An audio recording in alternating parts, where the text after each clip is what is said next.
Hadirin wal hadirat rahimakumullah. Kita bersyukur kepada Allah pada malam hari ini kita masih dipertemukan oleh Allah, masih diringankan kaki kita oleh Allah untuk hadir di tempat ini, di rumah duka ini. Ini merupakan karunia dari Allah. Ini merupakan pemberian yang besar dari Allah kepada kita. Karena apa?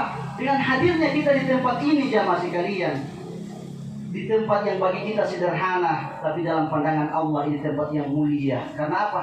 Karena taman daripada taman surga. Halaqatul dzikir, halaqatul ta'lim, tempatnya orang-orang berkumpul, mereka ingat kepada Allah. Tempatnya orang-orang berkumpul, mereka berbicarakan tentang ilmu. Itu kata Rasulullah, raudhah miradil jannah, taman daripada taman surga. Orang-orang yang terbiasa hadir di taman surga yang ada di atas dunia ini, insya Allah bisa meraih surga Allah Subhanahu wa ta'ala. Kalau tidak ada acara ini, kita tidak tahu kita punya waktu habiskan di mana. Bisa jadi cuma habis di HP, bisa jadi cuma habis di televisi, bisa jadi cuma habis di tempat-tempat atau perkumpulan-perkumpulan yang tidak mendatangkan keridhaan Allah Subhanahu wa ta'ala.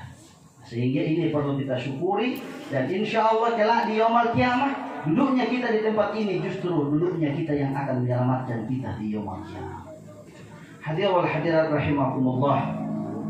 Salawat dan taslim selalu kita persembahkan kepada junjungan kita Nabiullah Muhammad sallallahu alaihi wasallam. Allahumma shalli wa sallim wa barik alaihi wa ala alihi. Kita jangan sampai berat kita punya lisan hati kita untuk bersalawat kepada baginda Nabi.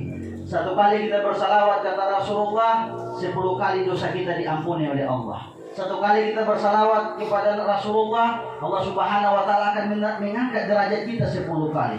Satu kali kita bersalawat kepada Allah, kepada Rasulullah, maka Allah akan memberikan salawat juga kepada kita sebanyak 10 kali. Oleh sebab itu jangan, walaupun kita sementara merokok, kita juga tetap masih bisa bersalawat. Allahumma shalli wa sallim wa barik alaihi wa ala alihi. Alo suruh saya mati di kerokok ya Pak. Berbicara tentang kematian, tapi saya mau tanya Pak harus berapa lama ini baca ceramah? Kasih. Jangan dipungian kalau sudah pengalaman ini. Tergantung. Nanti kode saja kalau sudah terlalu lama ya. Karena saya akan bawa malam ini hadis tentang 6 perkara yang merusak amal. Tadi baru DP pembukaan saja so 15 menit kan. Ini hadis ada 6 perkara yang merusak amal. Merusak amal sholatnya, puasanya, zakatnya, sedekahnya, zikirnya akan rusak apabila ada ke-6 perkara ini. Pertanyaannya bagaimana kalau orang yang tidak beramal? Dia tidak sholat, dia tidak puasa. So apa lagi? Jadi kalau orang yang tidak memiliki amal, maka bukan rusak amalnya, tapi dia akan senantiasa jauh daripada mendekatkan diri kepada Allah Subhanahu wa ta'ala. Tapi walaupun baru 1, baru 2, kode saja. Nih, kalau agak lama, nih Om Bapak, batuk saja, kode dengan batuk. Kalau di Pongian ada orang kode yang paling keras. Biasa dipakai di masjid kalau baju Jumat ini. Saya kan orang Pongian. Jadi kode amin. Tidak berdoa, dengan amin. Itu kode paling keras. Begitu Pak Supardi. Pak Supardi pengalaman bahwa amin. Nah itu cukup kode saja. Nah, kata Rasulullah, tapi sebelum itu kita berbicara tentang kematian. Jamaah sekalian, kata Rasulullah, kafa bil mautu wa'izah. Cukuplah sempurna kematian itu menjadi pelajaran kepada kita. Bayangkan orang yang kita tidak sangka, kita melihat ini. Suaminya Om Nur ini kita tahu dalam keadaan sakit.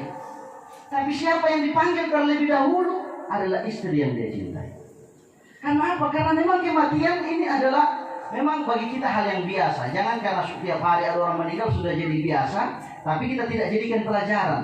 Ini sudah keliru. Padahal kata Rasulullah, pelajaran yang paling besar itu adalah kematian. Kafa bil mautu wa'izah. Kita mengantarkan jenazah. Bagaimana coba kita pikirkan? Kita bayangkan sejenak. Kalau kita yang dicabut nyawanya oleh Allah Subhanahu wa ta'ala, kemana tempat kita? Apakah kita sudah bisa mendapatkan tempat yang layak di akhirat, di alam barzakh? Apakah kita meninggal dalam keadaan husnul khatimah? Bagaimana kalau kita meninggal? Apakah orang-orang mendoakan kita atau justru senang dengan meninggalnya kita? Apakah kalau kita meninggal, apakah anak-anak kita bisa senantiasa mendoakan kita waktu mereka sudah tahu ibadah, mereka sudah tahu mengaji atau tidak? Ini yang harus kita pikirkan jamaah sekalian, supaya kematian itu betul-betul kita jadikan pelajaran. Karena sudah jelas kematian itu tidak ada orang yang sudah meninggal bangkit lagi.